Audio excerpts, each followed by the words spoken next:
Greetings. My name is Brian. Welcome to KillCo Whiskey Musings. On this week's episode, I will be drinking this. This is Powers. Specifically, 12-year-old John's Lane. 46%. Plastic on top, so annoying. Oh, gripes. Where do I even start this? I like to dedicate... And I shall dedicate this cork pop to Mr. Greatshot, who is one of my patrons who recommended this. Oh, yeah, good one. Little nubby top. I won't even get into the debate I have in my head about when they changed this bottle. But I will show you what the old one looked like. And as you can see, there is a slight difference. The Tula glass returns. Yeah. Oh, boy. Haha! I will admit that pours pretty easily. Almost too easily. And while I let this air out just a little in the glass, I'm actually going to read the back of this, not only to inform you about more on this whiskey, but also because I have no idea. This is the ultimate expression of Irish whiskey, a celebration of our original pot still whiskey bottled at John Lane's Distillery in Dublin. Matured for no less than 12 years, the result is an outstanding flavour and tribute to the spiritual home of one of Ireland's most cherished whiskies. Triple distilled, non-chill filtered, and pot still. Please recycle. Begin with the colour. Isn't it nice? I like it. This is a golden honey hue. Honeycomb, even. And do they use coloring in this? I don't know. Please tell me in the comments below. I hope they don't. But again, when I look at a 12-year-old Irish whiskey, it seems a little darker than I would think. And Irish whiskey itself is pretty light to begin with. But it looks pretty. Short explanation is that often people think age equals darker color. That is not always the case. Onto the nose. Ooh, hello. I have actually had both Powers and Powers John Lane before. I got a sample of it not long ago, and I did drink it, and I did enjoy it. I didn't really pay a lot of attention to the nose, but I know I liked it. This, however, is buttercream and vanilla and honey. Maybe a touch of apple? Oh, the images going through my head are glorious.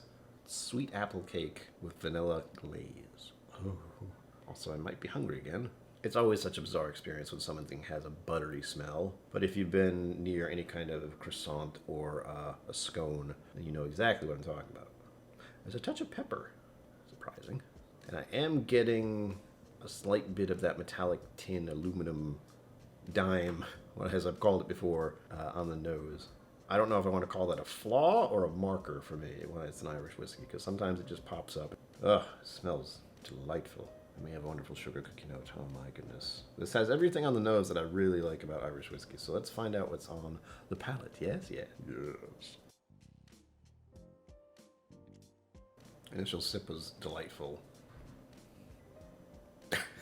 Alright, I have to say this out loud because it's bizarre. It's like having that first sip of chicken noodle soup when you're sick. Does it taste like it? Is it warm? Is there a chicken note? Absolutely not. But the feeling I got is that kind of relief and just knowing you're going to feel better after sipping it. That's the only explanation I have for that. And also, again, I'm probably hungry. As we do here, this first sip is just a sip. The second sip is to think about it. We're gonna hold on the palate, move it around a little bit, and then see what happens after that.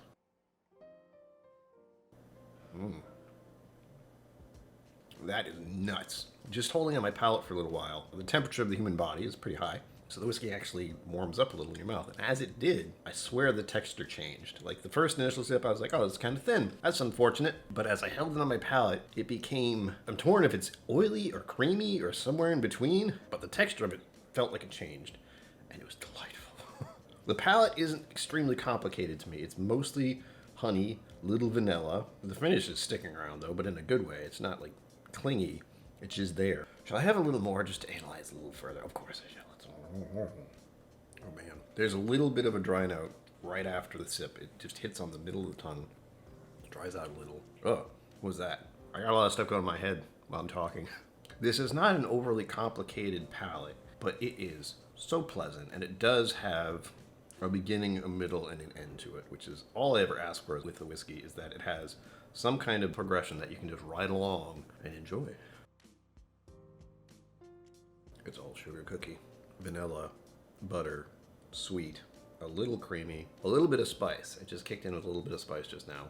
Almost cinnamon sugar and very light pepper. White pepper, maybe. I don't know exactly what white pepper tastes like, but oh, it's a little peppery now. I think it's because I'm talking more. That in itself is pretty amazing. Just having a conversation with someone when you're drinking Irish whiskey can change it.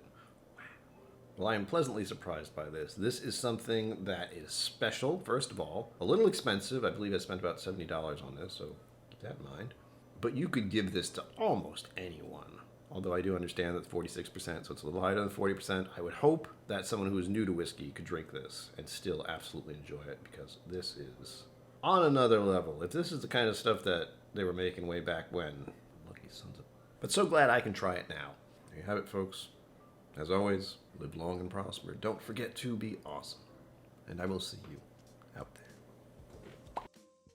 Thank you for joining me on KillCo Whiskey Musings. You can find my social media and Patreon in the links below. Be sure to like, subscribe, and I'll see you next time.